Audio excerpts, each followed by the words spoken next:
You wake up to the sound of chains clinking in the dark. The stone under you is so cold it feels like it's burning. When you try to move, iron cuffs cut into your wrists. You're not in your little hillside village anymore, the one where you chased goats and helped your mother grind grain. That life ended 3 days ago, when the slave traders stormed through your settlement like a swarm of locusts, picking people with sharp, practiced eyes. Your name was Kais, just a simple Celtic name your father gave you after his own father. But that name died the moment rough hands dragged you out of your family's hut. Now you're property, an item, a thing to be checked and priced. The man looking at you speaks Latin in short, business-like words. He runs his fingers through your hair as if he's checking cloth, lifts your chin to study your face in the shaky torchlight. "This one will do well," he tells his partner. The partner is a Greek with cold, measuring eyes. He nods and scribbles on a wax tablet. "Celtic boys always sell high. Look at that golden hair, and young enough to be trained." You don't know all their words, but you understand the tone. You've heard it before when your father sold animals at the market. The same kind of talk, the same weighing of value. Only now, you're the animal, and the market is Rome, hungry for beauty it can own, control, and consume. The trip to Rome blurs into a nightmare. Tight wagons, little food, and always the sight of other children with the same fate. Some cry endlessly, some go silent, so still they seem dead though they still breathe.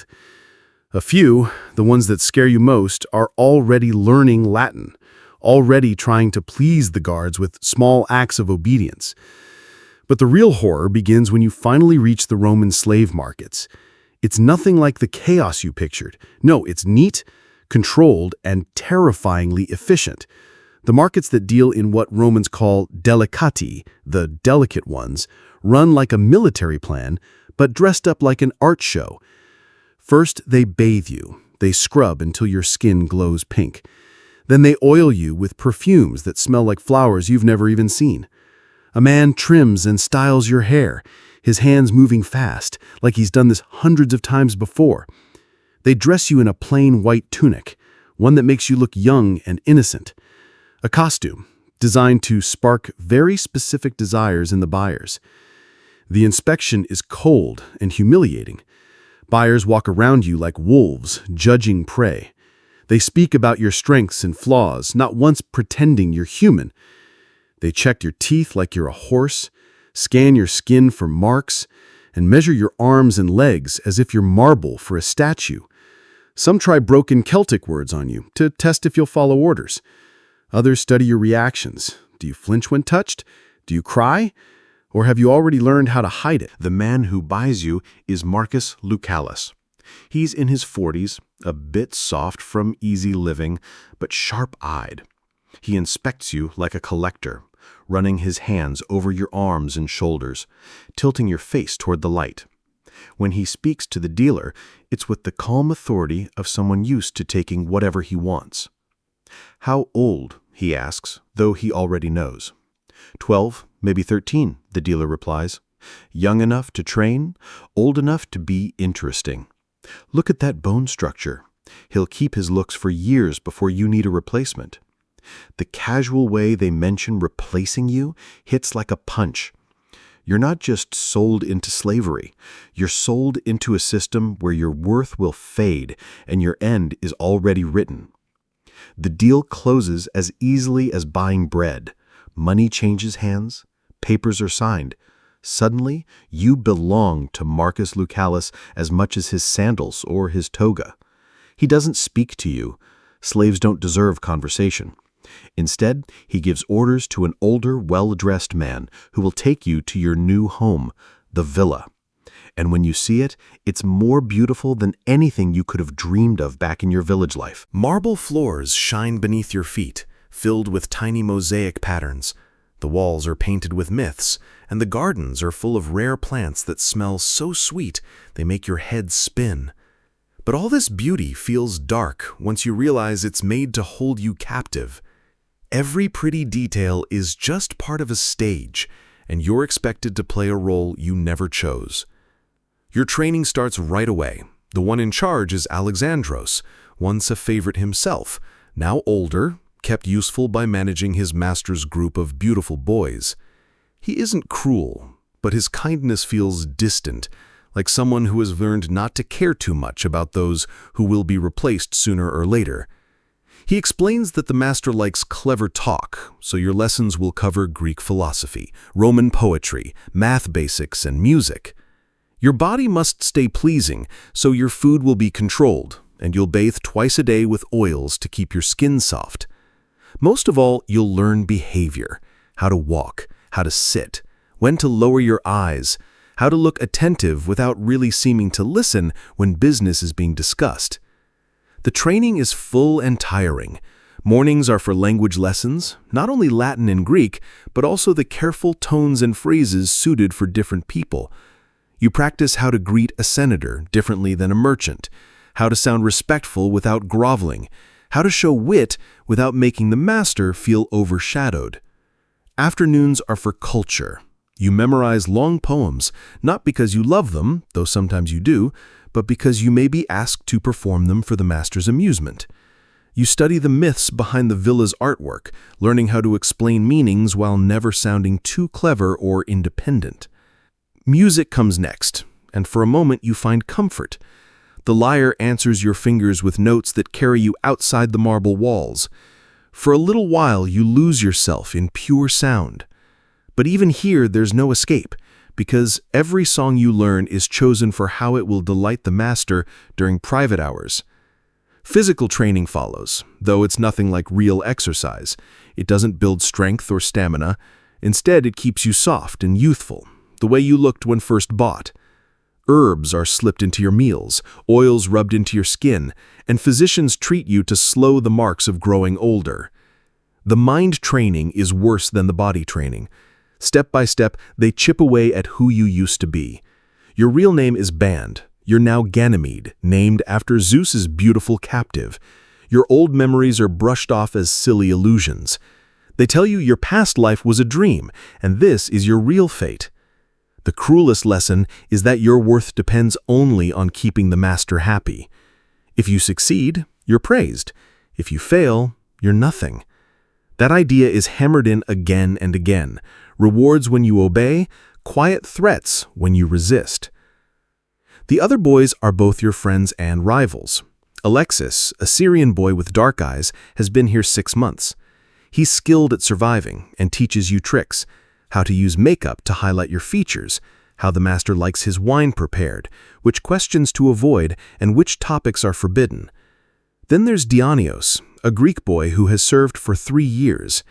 He moves like a shadow through the villa, still lovely, still useful, but empty inside. He obeys perfectly, yet shows no trace of his own spirit. The others whisper that this is what happens when someone gives in completely, alive, but no longer truly human. Your first private call comes 3 weeks after you arrive. Alexandros spends the whole day preparing you.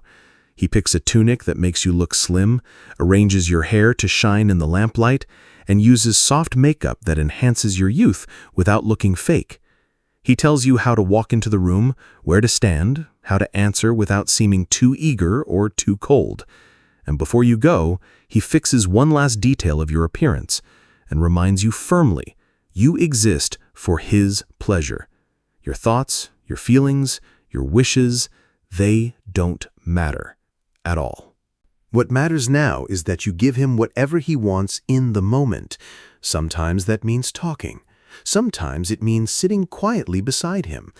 And sometimes it means something more personal. Your task is to sense what he wants and give it before he even asks. The walk to your master's private rooms feels endless. It's just a corridor, but your bare feet make no sound on the marble floor, while your heart beats so loudly you're sure the whole villa can hear. The guards at the door step aside without a word. You're not important enough for them to notice. And then suddenly, you're alone with the man who owns you completely. Marcus Lucalis is lying back on a silk-covered couch, a cup of wine in his hand, with scrolls scattered nearby like he's been reading. His formal toga is gone. He wears only a plain tunic. But even without the toga, his authority doesn't lessen. In fact, in this private space, his power feels even stronger. "Come here, boy," he says, not looking up from his scroll.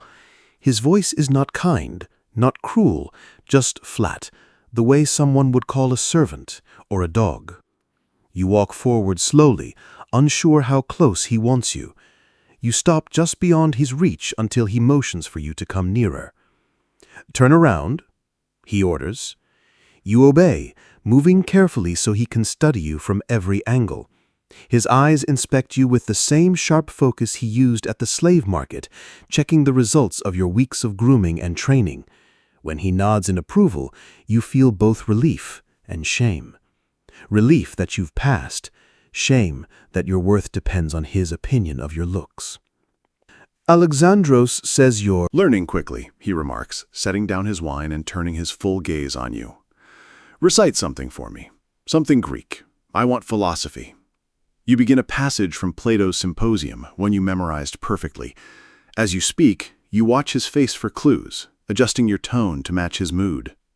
When he gives the smallest smile at one elegant phrase, pride rushes through you, followed by disgust.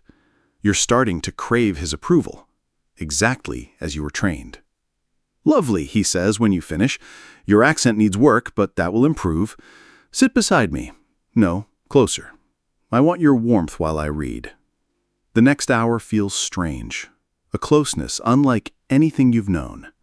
You sit silently while he reads, and from time to time he strokes your hair absent-mindedly, the way someone pets a cat. Occasionally he reads lines aloud and tests your understanding with questions. When your answers please him, his touch grows warmer. When you fail, his hand withdraws, and you quickly learn to fear that distance more than any punishment. This becomes the rhythm of your new life, days filled with study and practice, evenings spent providing whatever kind of companionship he wants. Sometimes it's conversation, philosophy, poetry, where you're expected to sound clever but never challenge him. Sometimes it's just for show, sitting quietly like a living ornament while he entertains friends, proof of his wealth and taste. And sometimes it's more personal, in ways you never knew before. You come to understand that both your body and your mind exist for his pleasure. The beautiful house, the fine lessons, the oils and perfumes, all of it is just a system to make you a better possession. You're not a person who happens to be owned. You're an object shaped for his use. The damage to your mind cuts deeper than any physical blow. You start to forget where your performance ends and where you begin. The gestures you practiced for him become natural. The interests he planted in you feel like your own. And most unsettling of all, you sometimes feel real affection for the man who took away your freedom and molded you to his will. The other boys have their own survival tricks. Alexis has mastered manipulation. He plays on Marcus's emotions so skillfully that he's carved out a safer place for himself. He whispers tips when he can, secrets about handling their master's moods, about small ways to spark generosity, about how to stay valuable when beauty starts to fade. The trick, he explains in a rare quiet moment, is to be more than just attractive. Learn his business affairs, offer useful insights, make yourself necessary in ways that last longer than looks. Become skilled at running the household so he depends on how well you manage things. Build friendly ties with his important guests so he sees you as useful beyond your looks. Beauty fades, but usefulness can last many more years. Dionysius shows another way to survive: total surrender. He has erased himself so completely that he doesn't even seem to feel wants, fears, or hopes anymore. He obeys every order perfectly, gives whatever service is needed, and lives in such full submission that the thought of resisting doesn't even exist for him. In some ways, he looks calm, but it's the calm of death, not life. You try to walk a middle path between Alexis's clever manipulation and Dionysius's empty surrender. You play your part with skill, but still try to keep a small inner self untouched by all this. It's harder than you thought. The whole system is built to make resistance not just difficult, but impossible to even imagine. When your entire life depends on pleasing your master, when your value is tied only to his approval, the idea of thinking for yourself feels strange and foreign. Months slip by, then years. Your body begins to show signs of manhood, your voice deepens, and you have to control your breath carefully to hide it. Muscles start forming, so your diet becomes even more restricted to keep you soft. Facial hair appears, needing daily removal.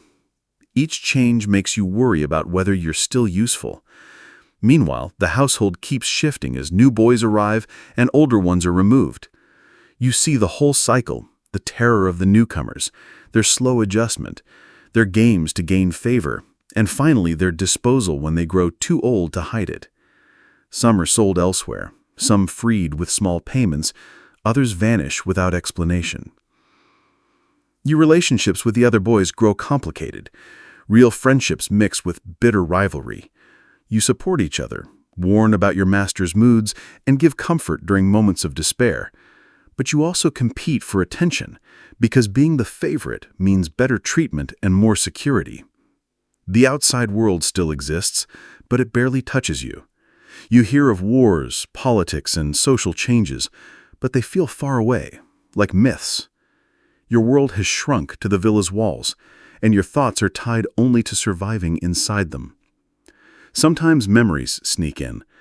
The smell of baking bread can bring back your mother's kitchen. A merchant's voice might remind you of your father. These flashes hurt so much that you push them down quickly, forcing yourself to focus on the present. Your master ages too, but slowly and comfortably. Gray creeps into his hair, lines appear around his eyes. His body grows heavier with wealth. Yet these changes only make him more respected. Age gives him dignity and authority. For you, age only brings fear, the nearing end of your worth. Knowing your time is short gives your days a strange urgency. Every good performance feels like buying yourself a little more time. Every smile of approval feels priceless. You even start feeling thankful for tiny things, a soft touch, a real conversation, an expensive gift, even while knowing these moments are only his fondness for a possession, not love for a person. Some boys crumble under this pressure. They become desperate, offering degrading services, fighting each other more viciously, or breaking down completely under the impossible demand for perfection. Others, like you, accept it with a cold kind of patience, doing your job well while holding on to scraps of dignity. The cruelest part of the system is how it makes you part of your own control. You learn to sense what your master wants before he asks. You feel proud when you meet his needs. You compete with others to serve him.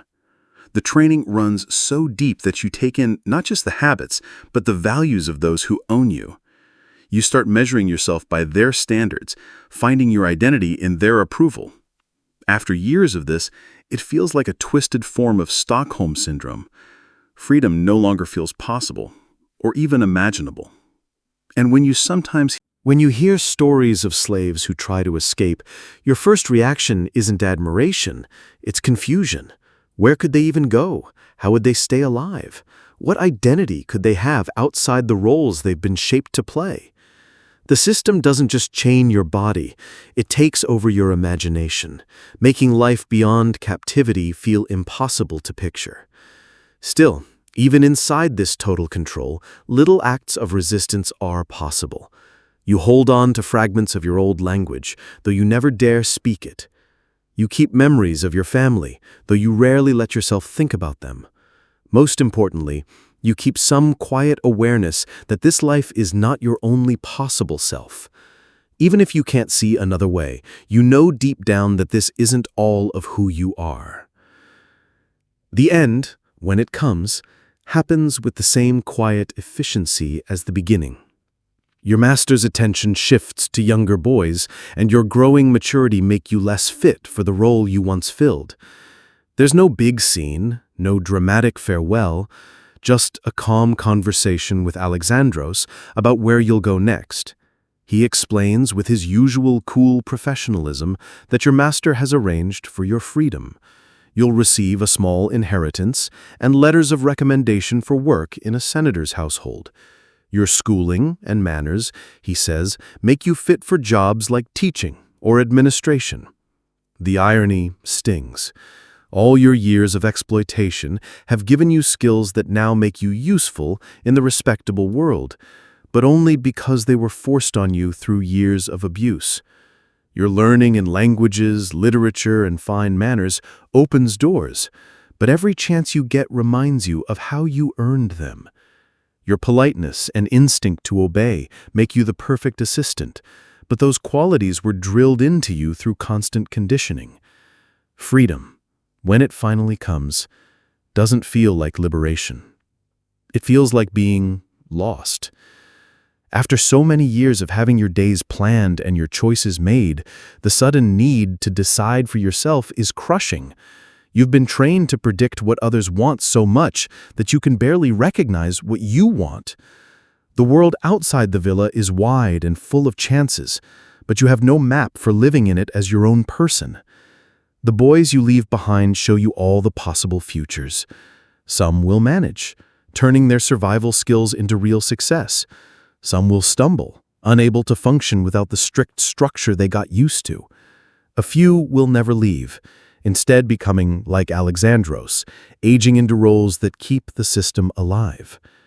As you walk away from the villa for the last time, you carry not only the skills and knowledge that may shape your future, but also scars, both seen and unseen, that will never truly fade.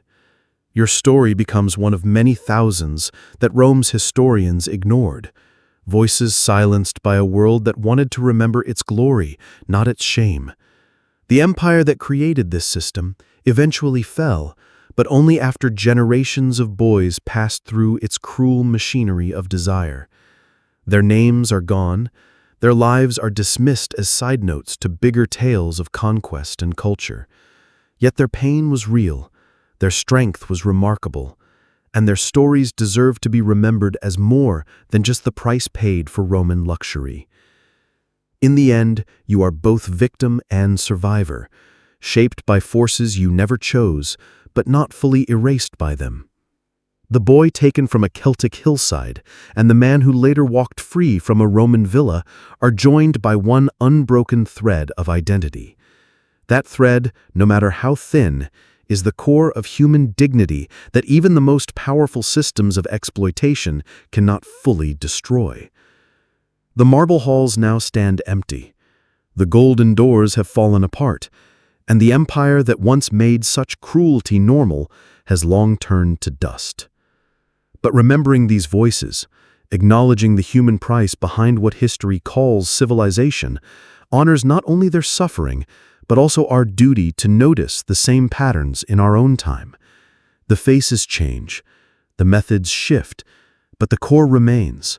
The powerful always finding ways to exploit the powerless, especially when youth and beauty are involved. Their hidden lives were never really hidden. They were just ignored by those who didn't want to see. By telling their stories now, we make sure their pain was not fully in vain. And maybe, just maybe, we stop others from walking down those same torch-lit halls toward doors that should never open for children at all.